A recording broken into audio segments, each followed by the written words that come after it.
আপনি সাথী? হ্যাঁ, কেন? আমি রোহন। আপনি তাহলে সেই রোহন, বসুন। আপনার কেমন মেয়ে পছন্দ জানতে পারি? কেমন মেয়ে? আমাকে সকালবেলা উঠে চা করে দেবে, যখন অফিসে যাব তখন টিফিন তৈরি করে দেবে, আর যখন বাড়ি ফিরে আইবো তখন পাঠিয়ে দেবে। এমন কোনো ইচ্ছা আমার নেই।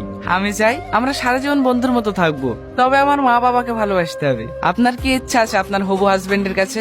সত্যি কথা বলতে বিয়ে করার কোনো ইচ্ছেই আমার নেই, শুধু আব্বা আমার মুখের দিকে তাকিয়ে আপনার সাথে দেখা করতে আসলাম।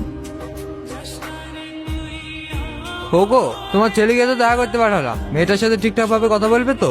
আরে ওলি, তুমি চিন্তা করো না, আমার ছেলে অনেক সাহসী। সে তো দেখলেই বোঝা যায়, মেয়েদের সামনে কথা বলতে গেলে ওর হাঁটু কাঁপে। আর তোমার, আমাকে যেদিন প্রথম দেখতে গেছিলাম সেদিন তো তোমার মুখ দিয়েও কথা বেরোচ্ছিল না।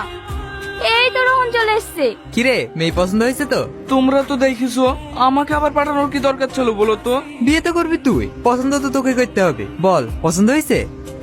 আব্বা, আপনি বুঝতে পারছেন না, পছন্দ হয়েছে বলে তো কিছু বলছে না। ঠিক আছে, তাহলে সামনে শুক্রবারে ওদের বাড়ি যাবো, অফিসে ছুটি নিয়ে নিস। আর লজ্জা করতে হবে না, লাউ চারটি খেয়ে লাও।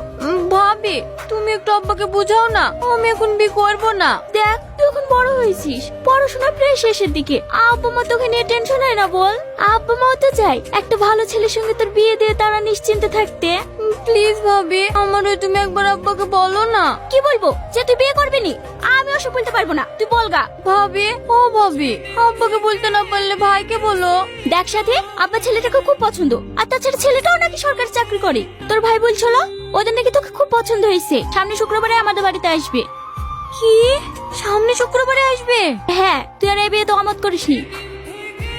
ভাই, কথাবার্তা তো সবই হলো, দাবি দাবা কিছু? না না বিয়ে সাহেব, আমাদের কোনো দাবি দাবা নাই। আপনার মেয়েকে যে আমার বাড়ির বউ করে নিয়ে যাব, সেটাই আমার কাছে অনেক। ঘটক মশাই, আপনি একটা শুভ দিন দেখেন। শ্রাবণ মাসের 2 তারিখ একটা ভালো দিন আছে। তাহলে ভাই, এই দিনটাই ফাইনাল করা যাক নাকি? হ্যাঁ হ্যাঁ, আমাদের কোনো অসুবিধা নাই। আব্বা, সাথী। কিছু বলবে? হ্যাঁ আব্বা, ও রোহনের সাথে একটু কথা বলতে চাই। ঠিক আছে, তুমি ওদেরকে উপরের দিকে নিয়ে যাও। তোমরা এখানে গল্প করো, আমি নিচে গেলাম। আপনার ফ্যামিলির সবাই অনেক হাসি খুশি, তাই না? হ্যাঁ, আমি ছোট থেকেই দেখে আসছি আমাদের ফ্যামিলিটা অনেক হাসি খুশি। আব্বা মাকে না নিয়ে খেতেই বসে না। সত্যি, আপনার ফ্যামিলিটা অনেক সুন্দর। হ্যাঁ, বলুন কি বলার জন্য রাখলেন? আমাকে আপনার ভালো লাগে? হঠাৎ এই প্রশ্ন? না মানে, আমাদের বিয়েটা তো অনেক তাড়াতাড়ি হয়ে যাচ্ছে, আমাকে যদি আপনার পছন্দ না হয় তাহলে আপনি বাড়িতে জানিয়ে দিতে পারেন। না না, পছন্দ হবে না কেন? আমি যেদিন তোমার সঙ্গে প্রথম দেখা করতে গিয়েছিলাম সেই দিনে আমি তোমাকে আমার করে নিয়েছি। আমি কিন্তু বিয়ের পরে বাড়ির ভেতরে থাকতে পারবো না। এখন যেভাবে বন্ধুদের সাথে ঘুরি, আড্ডা দিই, বিয়ের পরে এভাবে থাকতে চাই। আপনার কোনো আপত্তি নেই তো? যাকে মন দিয়ে ভালোবাসি তাকে দু চোখ বন্ধ করে বিশ্বাস করা যায়। তুমি তোমার বন্ধুদের সঙ্গে ঘুরতে যাও, এতে আমার কোনো আপত্তি নেই। সত্যি, আপনি অনেক ভালো মানুষ, আপনার মতো মানুষের তুলনা হয় না। সাথীকে কোথাও খুঁজে পাওয়া যাচ্ছে না। এ কি বলছো বৌমা? খুঁজে পাওয়া যাচ্ছে না মানে?